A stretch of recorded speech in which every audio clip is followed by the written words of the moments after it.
Hi, എല്ലാവർക്കും പുതിയ വീഡിയോയിലോട്ടേക്ക് സ്വാഗതം. ഇന്ന് 8 തരത്തിലുള്ള ചട്നിയാണ് വീഡിയോയിലൂടെ കാണിക്കാൻ പോകുന്നത്. അതാകുമ്പോൾ നിങ്ങൾക്ക് ഇഷ്ടമുള്ള ചട്നി നോക്കിയെടുത്ത് ഉണ്ടാക്കാമല്ലോ.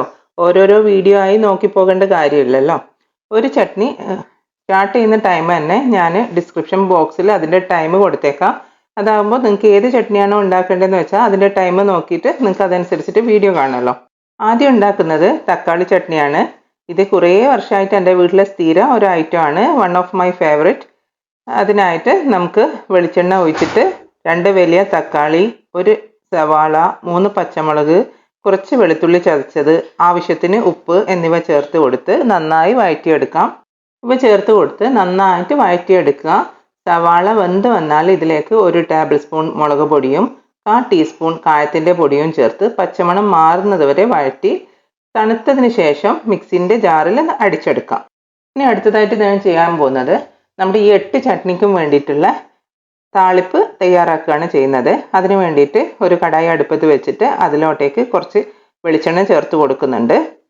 വെളിച്ചെണ്ണ ചൂടായി വരുന്ന സമയത്ത് കുറച്ച് കടുക് ചേർത്ത് കൊടുക്കുന്നുണ്ട്. കടുക് പൊട്ടി വരുന്ന സമയത്ത് ഇതിലോട്ടേക്ക് കുറച്ച് ഉഴുന്ന് പരിപ്പ് ചേർത്ത് കൊടുക്കുന്നുണ്ട്. ഉഴുന്ന് പരിപ്പും മൂത്തതിന് ശേഷം ഇതിലോട്ടേക്ക് കുറച്ച് വറ്റൽമുളക് ചേർത്ത് കൊടുക്കുന്നുണ്ട്. പിന്നെ കുറച്ച് കറിവേപ്പിലയും കൂടി ചേർത്ത് കൊടുക്കുന്നുണ്ട്. ഇത്രയും ആയാലും നമ്മുടെ താളിപ്പ് റെഡി ആയിട്ടുണ്ട്. ഇനി ഇത് നമുക്ക് ഓഫ് ചെയ്ത് മാറ്റി വെക്കാം. ഇനി നേരത്തെ തയ്യാറാക്കി വെച്ച നമ്മുടെ തക്കാളി ചട്നി ഉണ്ടല്ലോ, അതിലോട്ടേക്ക് ഈ താളിപ്പിന്ന് കുറച്ച് ഞാൻ ചേർത്ത് കൊടുക്കുന്നുണ്ട്. അപ്പം നമ്മുടെ തക്കാളി ചട്നി റെഡി ആയിട്ടുണ്ട്. ഇനി നമുക്ക് ഉള്ളിച്ചമ്മന്തി റെഡിയാക്കാം. ഇതിന് വേണ്ടിയിട്ട് ഞാൻ 1.5 സവാളയും 5 വറ്റൽമുളകുമാണ് എടുത്തിട്ടുള്ളത്. ഇത് നമുക്കൊന്ന് ചുട്ടെടുക്കാം. ചുട്ടെടുക്കുന്നത് സവാളയുടെ വെള്ളം മാറാനോ അതുപോലെ കയ്പ്പ് രസം ഉണ്ടെങ്കിൽ അത് മാറാനോ ഒക്കെ വേണ്ടിയിട്ടാണ്. ചുട്ടെടുത്തതിന് ശേഷം ഇതിൽ ഉപ്പ് ചേർത്ത് മിക്സിയിൽ ഒന്ന് ചതച്ചെടുക്കാം. ഭയങ്കര സിമ്പിളാണ് ഇത് തയ്യാറാക്കാൻ വേണ്ടിയിട്ട്. ഇനി ഇതിൽ കുറച്ച് പച്ച വെളിച്ചെണ്ണ കൂടി ചേർത്താൽ ഉള്ളിച്ചമ്മന്തി റെഡിയായി. ഇത് നമുക്ക് ചോറിൻ്റെ കൂടെയും അതുപോലെ ദോശയുടെ കൂടെയും ഒക്കെ കഴിക്കാൻ നല്ല ടേസ്റ്റിയാണ്. ഇനി നമുക്ക് പുതിന ചട്നി റെഡിയാക്കാം. പുതിന ചട്നി ഉണ്ടാക്കാൻ വേണ്ടി കുറച്ച് നല്ലെണ്ണ ഒഴിക്കുന്നുണ്ട്. 1 ടീസ്പൂണൊക്കെ ഒഴിച്ചാൽ മതി കേട്ടോ. ഇതിലോട്ടേക്ക് ഒരു ചെറിയ കഷ്ണം ഇഞ്ചി ചേർത്ത് കൊടുക്കുന്നുണ്ട്. ഒരു 3 പച്ചമുളക് ചേർത്ത് കൊടുക്കുന്നുണ്ട്. പിന്നെ ഒരു കൈപ്പിടി പുതിന ചേർത്ത് കൊടുക്കുന്നുണ്ട്. കുറച്ച് പുളി ചേർത്ത് കൊടുക്കുന്നുണ്ട്. അതൊന്ന് ജസ്റ്റ് ഒന്ന് മിക്സ് ചെയ്തതിന് ശേഷം ഒരു കൈപ്പിടി തേങ്ങ, 2-3 ടേബിൾ സ്പൂൺ തേങ്ങ ചേർക്കാം കേട്ടോ. അതും കൂടി ചേർത്ത് ഒന്ന് നന്നായി മിക്സ് ചെയ്തെടുക്കുന്നുണ്ട്. ഇനി നിങ്ങൾക്ക് പുതിനൻ്റെ ഫ്ലേവർ ഇഷ്ടമാണെങ്കിൽ നിങ്ങൾക്ക് 2 കൈപ്പിടിയൊക്കെ ചേർക്കാം കേട്ടോ. ഇനി ഇത് നന്നായിട്ട് വഴറ്റിയെടുത്തതിന് ശേഷം തണുത്തതിന് ശേഷം മിക്സിയിൽ ആവശ്യത്തിന് ഉപ്പും വെള്ളവും ചേർത്തിട്ട് ഒന്ന് അരച്ചെടുക്കാം. ഇനി ഈ അരച്ചെടുത്തതിലേക്ക് നമുക്ക് നേരത്തെ തയ്യാറാക്കി വെച്ചിട്ടുള്ള കടുക് താളിച്ചതുണ്ടല്ലോ, അത് ചേർത്ത് കൊടുക്കാം. ഇപ്പം നമ്മുടെ അടുത്ത പുതിന ചട്നിയും കൂടി റെഡി ആയിട്ടുണ്ട്. അടുത്തതായിട്ട് റെഡിയാക്കാൻ പോകുന്നത് വെളുത്തുള്ളി വെച്ചിട്ടുള്ള ഒരു ചട്നിയാണ്. ഇത് നമുക്ക് വളരെ എളുപ്പത്തിൽ റെഡിയാക്കി എടുക്കാം.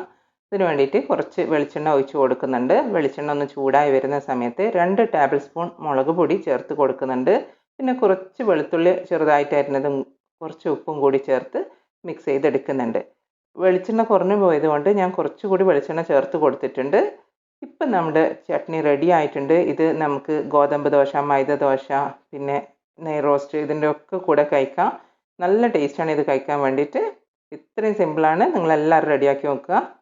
ഇനി നമുക്ക് പരിപ്പ് ചട്നി ഉണ്ടാക്കാം. അതിനു വേണ്ടി വെളിച്ചെണ്ണയിലോട്ടേക്ക് ഒരു 3 ടേബിൾ സ്പൂൺ കടലപ്പരിപ്പ് ചേർക്കുക. കടലപ്പരിപ്പ് തന്നെ ആണ് ചേർക്കേണ്ടത് കേട്ടോ. കടലപ്പരിപ്പ് ഒരുവിധം വറുത്ത് വരുന്ന സമയത്ത് നമുക്ക് കുറച്ച് പുളി ചേർക്കാം. ഒരു 3 അല്ലി വെളുത്തുള്ളി ചതച്ചത് ചേർക്കാം.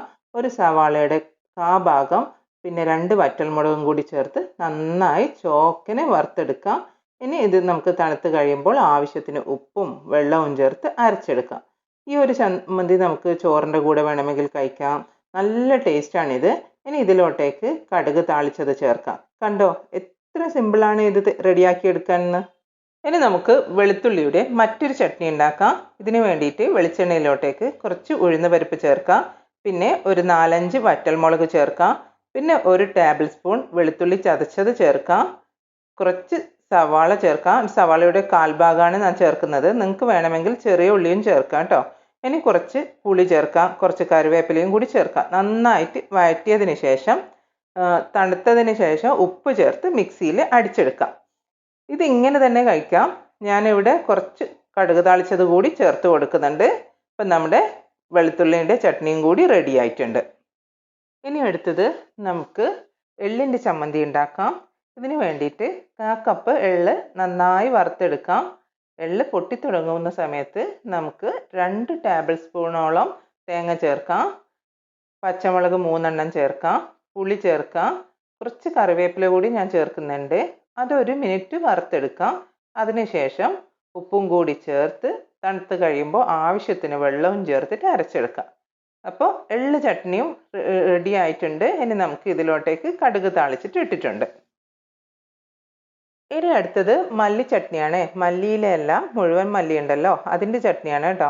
2-3 ടേബിൾ സ്പൂൺ മല്ലി എടുക്കാം. അതിലോട്ട് വറ്റൽമുളക് ചേർക്കാം. പിന്നെ പുളിയും ചേർക്കാം. എന്നിട്ട് മല്ലി നല്ല മണം വരുന്നത് വരെ നമുക്ക് വറുത്തെടുക്കാം. ഒരുപാട് കരിഞ്ഞു പോകരുത്, അത് പ്രത്യേകം ശ്രദ്ധിക്കുക. എന്നിട്ട് 1 ടേബിൾ സ്പൂൺ തേങ്ങ ചേർക്കാം. ഇത് നന്നായിട്ട് വറുത്തെടുക്കാം. തണുക്കാൻ വേണ്ടി മാറ്റി വെക്കാം. എന്നിട്ട് വെള്ളവും ഉപ്പും ചേർത്ത് ഒന്ന് അരച്ചെടുക്കാം. അതിനുശേഷം നമുക്ക് കടുക് താളിച്ചത് ചേർത്ത് കൊടുക്കാം. ഇപ്പം നമ്മുടെ 8 തരം ചട്നിയും റെഡി ആയിട്ടുണ്ട്.